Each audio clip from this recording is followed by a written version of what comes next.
नमस्कार, मेरा नाम है ऋतिक और आप सुन रहे हैं टेक वन एफएम। साल 1947 जब भारत को अंग्रेजी शासन से आज़ादी मिली। आज़ादी मिलने के बाद हमारे सामने कई सारी चुनौतियां थी। उस वक्त हमारा देश बहुत ही कठिनाइयों से जूझ रहा था, खाने तक के पैसे नहीं थे। तो उस वक्त एक ऐसे प्राइम मिनिस्टर की ज़रूरत थी जो हमारे देश की नींव को मजबूत कर सके। इस नींव को मजबूत करने का जिम्मा लिया पंडित नेहरू ने।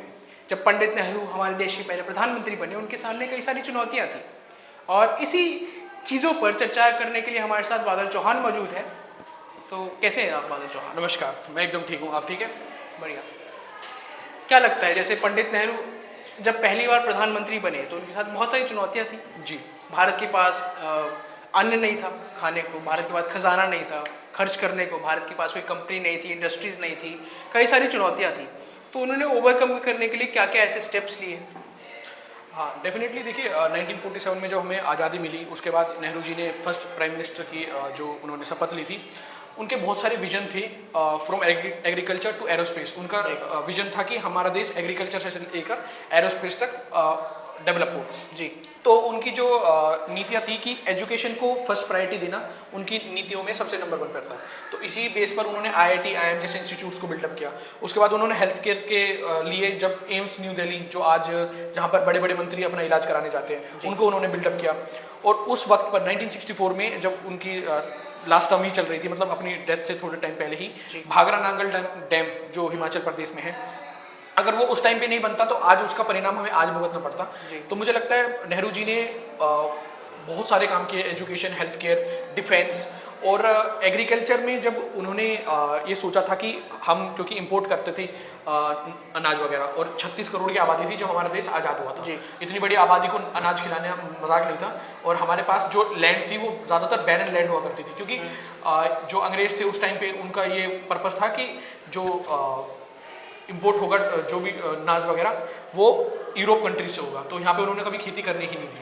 तो जब एग्रीकल्चर पे उन्होंने हमारे सरकार ने स्टेप्स लेने स्टार्ट किए, तो एग्रीकल्चर में आज उनकी एक कह सकते हैं इंदिरा गांधी जी और जवाहरलाल नेहरू जी की ही पॉलिसीज थी, जो आज हमारा देश नंबर 1 है एग्रीकल्चर में।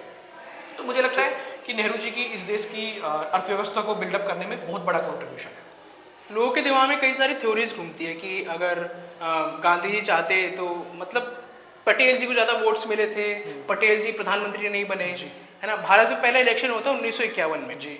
पटेल जी की मृत्यु हो गई थी 1950 में। जी। तो उस वक्त मेरे ख्याल से ऐसा लगता है कि भारत को एक ऐसे प्रधानमंत्री की जरूरत थी जो भारत को कम से कम 15 साल तक संभाल पाए। बिल्कुल। तो आपको क्या लगता है, जो लोग कहते हैं कि नहीं पटेल जी को बनना चाहिए था, नहीं पंडित नेहरू को बनना चाहिए था, डिबेट में शामिल हो जाते हैं, इन पे क्या ख्याल है आपका? देखिए, अब जो इस पर हम बात करते हैं कि उन्होंने, गांधी जी ने क्यों चूज किया नेहरू जी को ओवरकम टू सरदार पटेल जी, क्योंकि 14 लोगों की कांग्रेस कमेटी में वोट हुई थी। 14 में से 12 वोट सरदार पटेल जी को मिले थे और 2 वोट एक और लोकल लीडर थे, मुझे उनका नाम याद नहीं आ रहा, बट उनको मिले थे। नेहरू जी को एक भी वोट नहीं मिला था। तो उनकी अप्रोच ये थी कि जो अगर नेहरू जी को हम प्रधानमंत्री बनाते हैं, क्योंकि सरदार वल्लभ भाई पटेल जी की बहुत उम्र हो चुकी थी और उन्हें काफ़ी बीमारियां भी थी।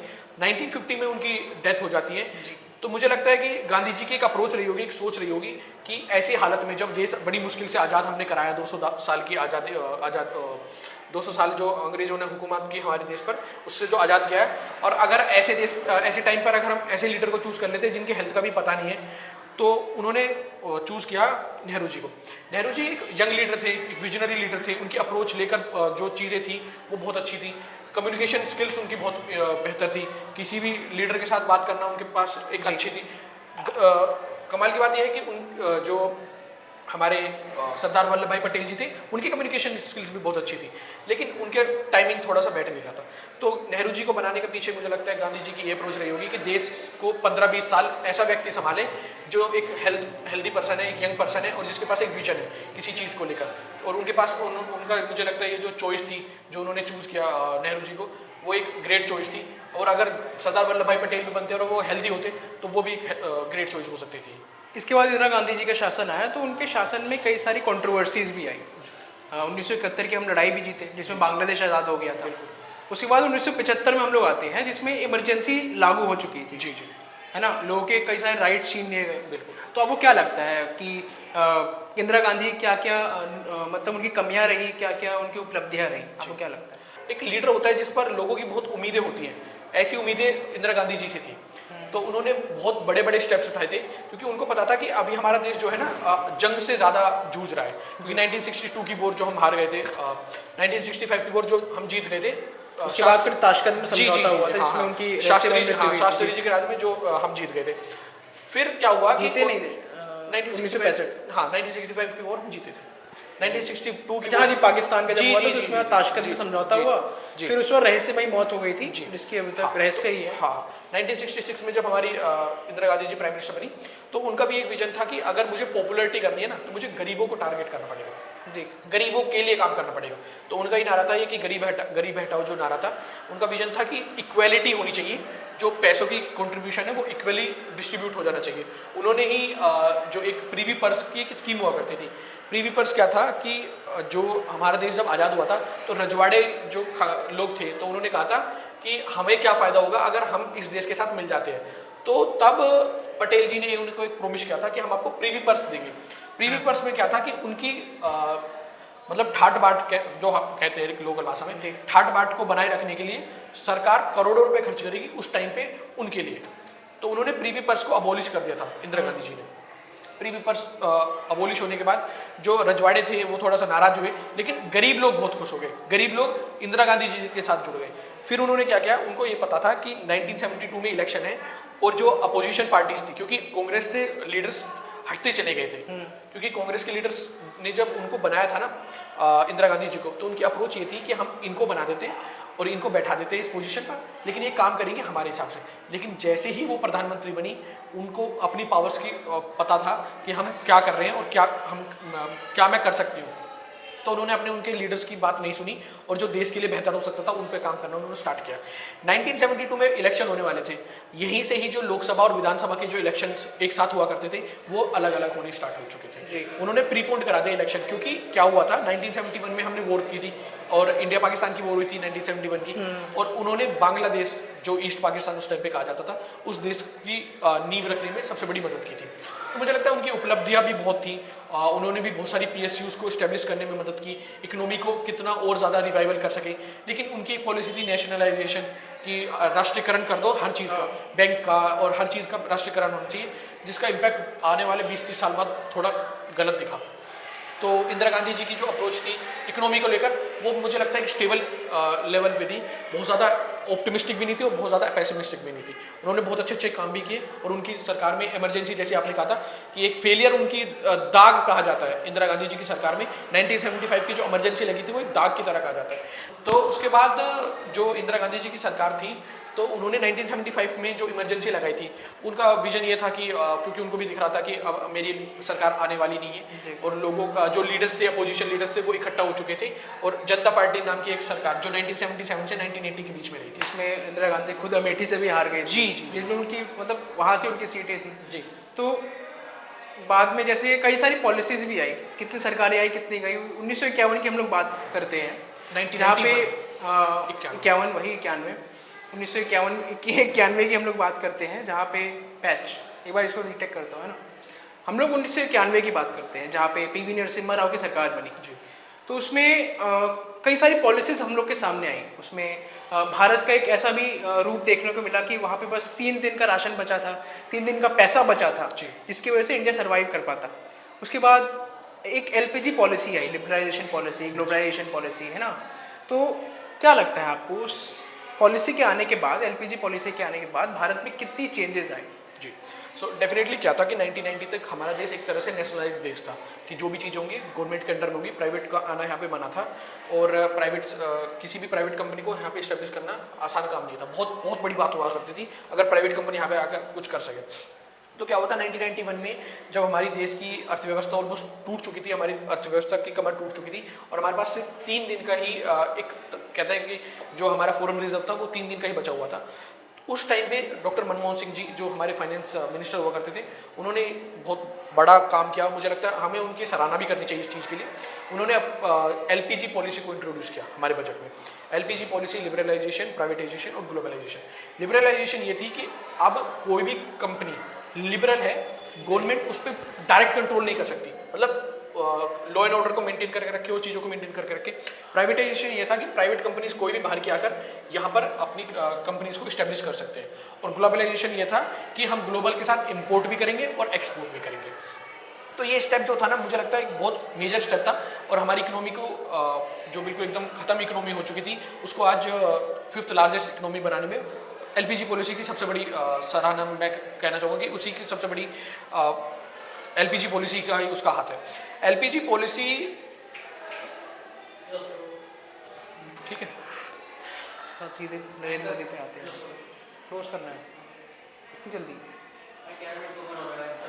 अच्छा ठीक है, अब उस पर बात करने के लिए तो करना पड़ेगा, अभी तो मेन आना है।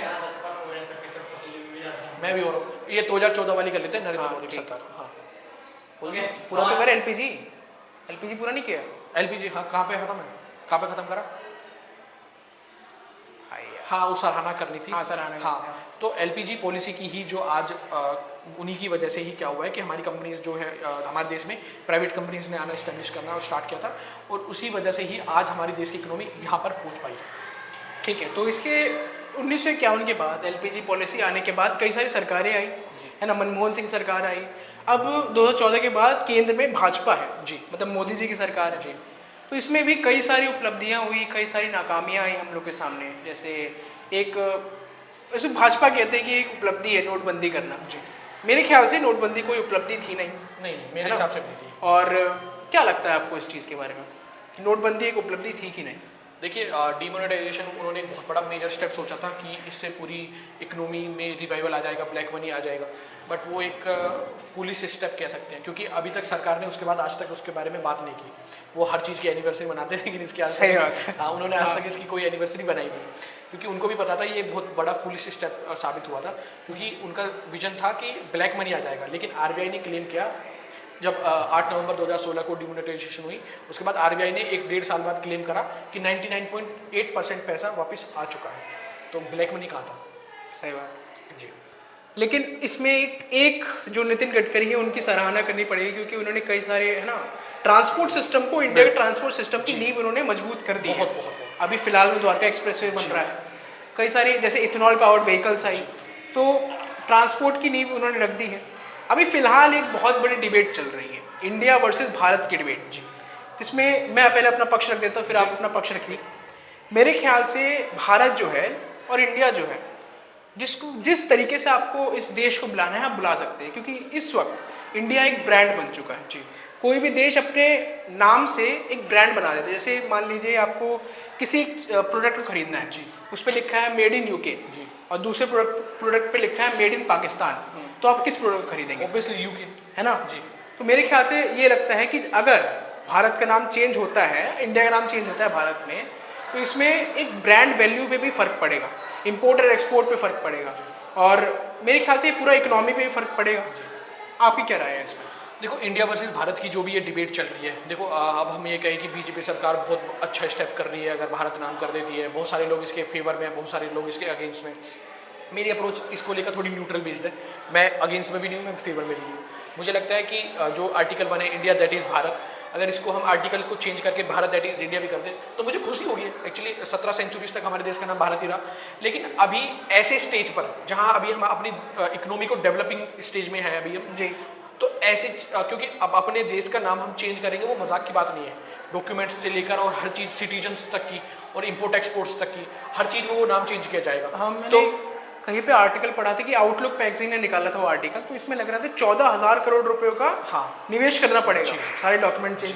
तो उन्होंने जो ये निकाला था कि 14,000 करोड़ रुपए खर्च होंगे इंडिया को नाम बदल के भारत करने में जी। वो एक लमसम अमाउंट है, वो प्लस ही जाएगा, 20,000 बिल्कुल क्रॉस कर सकते हैं। मुझे लगता है 20,000 करोड़ रुपए ऐसी चीज़ पर अभी खर्च करना डेवलपमेंट स्टेज में वो एक फुलिश बात होगी। मुझे नहीं लगता कि वो एक अच्छा स्टेप होगा, क्योंकि 20,000 करोड़ अगर हम अपनी इकोनॉमी में डेवलप करने में लगाए वो ज़्यादा बेहतर होगा। लेकिन आने वाले टाइम जब हमारी इकोनॉमी एक डेवलप इकोनॉमी बन जाएगी, उसके बाद अगर हम चाहें तो अपने देश का नाम इंडिया से भारत चेंज करना चाहे तो कर सकते हैं। चाहे आप अपने देश को, हिंदुस्तान को इंडिया बुलाए या भारत, आपके जहन से अपने देश के प्रति एक मोहब्बत होनी चाहिए, एक इश्क होना चाहिए, चाहे आप इसको किसी भी नाम से बुलाएं। तब तक के लिए देखते रहिए टेक वन FM। बहुत बहुत धन्यवाद।